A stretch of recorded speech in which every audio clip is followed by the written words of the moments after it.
እኛ አበሻ ሴቶች ማለት ነው እናንተ ቅድም ሰላም ቢያቻል አይደለ ደጋግሞ ሰላም ሰላም ስልኮ እብድ ነው የሚመስለው ብዬ እኮ ነው ሰላም ነው እኔ ግን ቅድም ሰላም ቢያቻለሁ እና ምን ማለት ፈልጌ ነው ጋይስ እኛ አበሻ ወንድና አበሻ ሴት ማለት ነው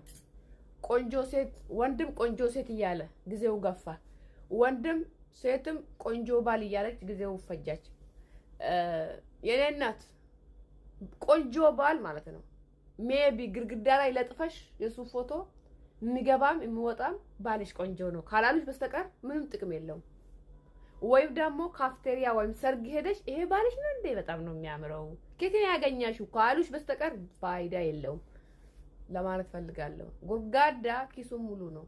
ጥለሽኛ ተጅሞ ይላል እሱ እኛ ሴቶች ደግሞ ማታም ጧትም ጸሎት የምናደርገው ቆንጆ ወንድ ያጋጠመኝ አባቴ እንጀራዬን ክፈተን ነው ምንድነው አባቴ የት ነው ያለው ባሌ የት ነው ያለው ብለን ጸሎት እናደርገው እሱ ስንጀንጅን ስልካችን ባትሪ ያልቃል እንጂ ጸሎት ስናደርግ ባትሪያችን አላለቀም ለማለት ፈልጋለሁ እና አንተ ቆንጆ ሰውዬውክም ቆንጆ ወንድዬ ሰላም ነክ አንተ ምንም ፋይዳ የለህም ምናልባት አንተ የሚጠቅመው ጡል እንጭር ብላ እኔ ጋር መጣ እንጭር እዛም ሄዳ እንጭር እዚህ ጋር ትመጣለህ እንጭር ካላልክ በስተቀር እንጭርክን የጭር እያረክ ከከረምክ በስተቀር አንተ ምንም ፋይዳ የለም ለማለት ፈልጌ ነው እና እንጭርጭራው ምን አገባንኛ ትዳር ሳታይዝ መላጣክን አውጥታ እድሜ ከሄዳ ጉርጋት ገብታ በአናት ትቆማለህ እንደዚህ ማልሆን ሴት አግብታ የሷን ሽንት የጠጣክ ትኖራለህ እንጂ እኛና አግብታ ከኛ ጋር አትኖርም መቼም ናገባንኛ ዱቄታ ፊድ Awwiin namaa daangaa hin qabu yoo abbaan daangaatti tolchate malee daangaatti hin tolchetu taanaan garuu jireenya jiraatu hundumaa akka gammachuun hin jiraanne yookaan immoo waan qabutti akka gammadee galateeffachuu ala akka inni waan nama hawwaafee gareef asifachi fiigaa jiraatu sataayisa kun immoo jireenya keenya keessatti miidhaa qaba miidhaa akkamii immoo qaba nun jireenya keenya keessatti sammuun dhala namaa fedhiin dhala namaa daangaa hin qabu garuu immoo jireenya keenya keessatti rakkoo akkamii nurra fiduu danda'a yookaan immoo waan qabnutti akka nun hin galateeffanne waan qabnutti akka nun hin jiraanne waan qabnutti akka nun hin abdanne nu taasisa akka nun kan nama hawwaafnu nu taasisa jechuudha yoo yaa akkam jirtu jaallatamtoonni fi kabajamtoonni hordoftoota koo Oroon Inspire warataatan akkamnaaf jirtu tole guyyaa ras barnoota baay'ee bareedaa ta'esiniif qabadhee dhufeetan jira hanga barnoota koo dhumaatti nafaana tura tole gaamee hawwiin daangaa hin qabne miidhaawwan akkamii jireenya keenya irratti fida hawwiin daangaa hin qabne jireenya keenya keessatti wanta qabnutti akka nun hin galateeffanne waan qabnu irratti akka nun tasgabboon hin jiraanne akka nun hawwaa jiraannu yookaan immoo kan nama akka nun dharraa jiraannu kan nama akka baluun taa'utu jennu jireenya joormaa yookaan jireenya boqonnaa hin qabne jireenya aara galfii hin qabne jireenya wal qabataa adeemaa akka nu taasisaa jechuudha. Tole gaamee seenaa tokko wal faana ilaallu tole namticha dhagaa soofuun jiraatu tokko ture yeroo hundumaa dhagaa soofuutiin jiraata garuu hojii isaa kanatti gammadaa miti yeroo hundumaa hojii isaa kanatti gumguma yeroo hundumaa hojii isaa kanatti aara galfii hin qabu yeroo kanagaa osoo karaarra deemaa jiru hojii isaa olee xumuree gara mana isaatti togalaa jiru karaarratti daldala baay'ee qabeenya guddaa qabu daldala isaatti gammadee kolfee haasa'u tokko arge yeroo kanatti immoo baay'ee awween maal namtichi kun nama kam cimaadha kan barbaade isaa qaba kan barbaade isaa godha kanaaf immoo waaw akkam nama gammachiisa utuun namticha kana ta'e maal taata jedhee awwee lubbuun isaa baay'ee waan fedhee tureef bira darbe turtii waggoota muraasaa booda akkuma jedhe daldalaa cimaatee qabeenya kana akka barbaade argatee waan hundumaa namoota irratti waan ije akka barbaade aangoo isaa agarsiifachuu jalqabe yeroo kanagaa osuma jiraataa jiruutuma qabeenya isaa kanaan jiraachaa jiru namicha ammas nama baalasilxaanii yookaan immoo hoogganaa siyaasaa guddaa namoonni hundumaa guddaaf xiqqaa otoo isaan sagadaa fi adeemanii otoo isaan isa kabajanii eegdotaan yookaan immoo waraanaan otoo inni marfamee adeemu arge maal namtichi kun agam carra qabeessadha nama hundumaatti isa kabaja guddaa xiqqaatoo hin jedhiin nama hundumaa mee kanarratti immoo konkolaataa qaalii ta'een adeema namtichi kun maal taatoon akkas ta'e jedhe yeroo kana ammas turtii muraasaa booda namichi kun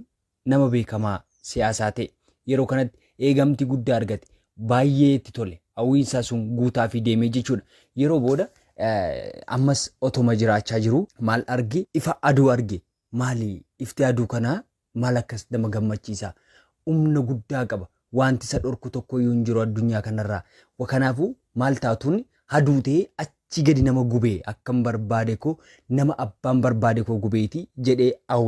hawwiinsaa kun isaaf dhugoome mas yeroo aduutee namoota gubuu jalqabe baay'ee itti tole baay'ee gammade namoota gubuu isaatti yeroo kanatti duumessi akka aduu dhorkuu danda'u arge. Duumessi maal akkas humna qabaa hadoommas nama gubu kana namarraa qabuu danda'a maayinni akka maga carra qabeessadha kanaaf immoo maal taatuun duumessa ta'ee jedhe duumessa ta'ee otoo jiruu amma immoo maal ta'uu qilleensa ta'uu qilleensi kun akka barbaade isaa abbaa barbaade isaa galagalchaa wanta qabeenya abbaa barbaadeessuu danda'a maal ta'a osoon amma immoo qilleensa ta'ee jedhee qilleensa hawwe ammas namtichi kun qilleensa sana hin ta'ee jechuudha. Yeroo kanatti qabeenya namoota baay'ee mancaasee namoonni qonnaan bultoota jalaa biqiltuu isaanii baay'ee buqqaasee waan baay'ee godhee garuu waa tokko gochuu dadhabe. Innis maal yoo jettan dhagaa sochoosuu dadhabe iddoo isaatii. Yeroo kanatti maal dhanni humna qabeessi amma kanaa ga'u maal ta'a osoon dhagaa kana ta'e jedhee hawwe. Dhagaan waan tokko sochoosuu hin danda'u. Qilleensi illee sochoosuu dadhabe waan ta'eef maal taatoon qilleensa ta'ee dhagaa ta'ee jedhee dhagaa sana hawwe. Yeroo kana dhagaan cimaadha waan ta'eef dhagaa ta'e. Yeroo kanatti maal dheewunnatti bu'a kanaa booddee eenyuun na danda'a jedhee osoo inni taa'u nama dhagaa sana burusa guddaan osoo rukutee cabsuu arge. Lakkaan dhagaa caalaa humna qabus jira jedhe. Maal ta'a osoon nama dhagaa kana cabsu ta'ee jedhee jalqaba namtichi kun maal ture hojiinsaa dhagaa soofanii jiraachuu ture. Namichi kun maal ta'e jedha naannee iddoo masaa jalqabaatti deebi'e. Namoonni yeroo baay'ee argitanii beektu yoo ta'e waan qabatanitti yookaan waan qabanitti yookaan waan argatanitti gammadoo miti yookaan immoo hin quufani. Kunis nan darbiin sunis nan darbiin sababa kun namoonni akkanuun akkasitti yaadnu taasisan namoota eeriyaa keenyaa ta'uu danda'a yookaan immoo namoota naannoo keenya maatii keenya ta'uu danda'a. Kun nan darbii sanas qabi kanas qabi jennee wanta hundumaa hawwina taanaan kun jireenya boqonnaa hin qabne jireenya joormaa jireenya aara galfii hin qabne kan nu jiraannu taasisa. Mee yeroo baay'ee mee fudhannu fakkeenya maatiin keenya illee akkanuun an obboleessa keenya an keenya ta'uu qabutti akka nu yaannuttidha nunni isaan nu guddisan maaliif yoo jennu yoo kana hin gurshattu ta'ellee nu biddeen yookaan nyaata osoo nu laachaa jiranii yoo nyaattu ta'e obboleessa kee fillaadha jedhu obboleessi koo nyaachuurra jedhe osoo garaan quufee jiru afaan banee fudhata akkas jechuun kan saalli kan kwaa ta'u an naga'a obboleessi kwaa nyaatu obboleessa kofaa ta'u obboleessi kwaa milkaa'u obboleessa kofaa jijjiiramu osoo hin taane dha'uuf jedhu yookaan quufee jiru irrattani dabalee nyaachuu qaba malee obboleessa kof hin ta'in bara jedhu keessa jirra. Anatu caalaa anatu siif mo'uu qaba anatu siif hoogganaa ta'uu qaba anatu siif beekuu qaba anatu siif murteessuu qaba anatu siif hoogganuu qaba kan jedhudha. Namoonni baay'ee kan isaan jireenya isaanii keessatti akka gada deeman akka hin milkoone akka gammachuu hin qabaanne akka aara galfii hin qabne kan nu taasisu kanadha jechuudha. Hawwiin daangaa hin qabne dhamaatii malee bu'aa tokko hin qabu. Callifneetuma hawwina taanaan kanas otoo hin ta'e kanas otoo hin ta'e kanas otoo hin ta'e yeroo jennu adeemnutti hojii keenyatti akkanuun aara galfii hin qabaanne yookaan waan qabnu akkanuun dagannu yookaan waan gammachiisuu qabnu akka hin gammachiisne waan itti fayyadamuu qabnutti akkanuun hin fayyadamne dhumaatiin keenya yookaan dhumni keenya dafqaa akka ta'u yookaan immoo boo'aa yookaan akkanuun dhiphachaa gaddaa jiraannu nu taasisa. Hawwiin daangaa hin qabne hawwiin daangaa hin qabne balaa guddaa baatee jireenya keenyatti dhufa du'a guddaa baatee dhufa imimmaan guddaa caba guddaa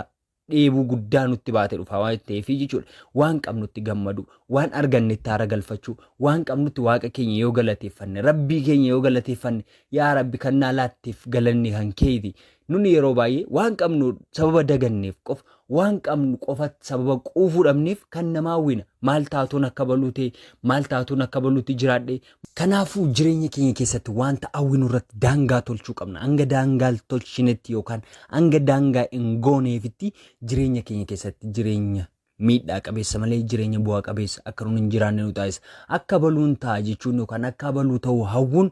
dogoggora qaba jechuu osoo hin taane namni kamiyyuu wanta carraaquuf san adda baasee beeka wanta hawwuu qabu san adda baasee beeka.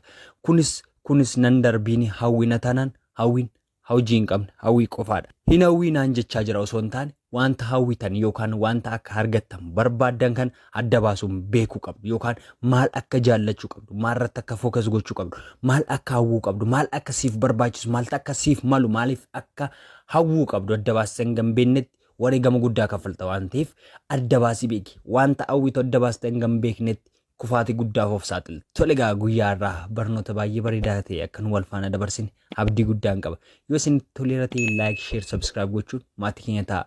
barnoota biraan hanga walitti deemnutti turtii gaarii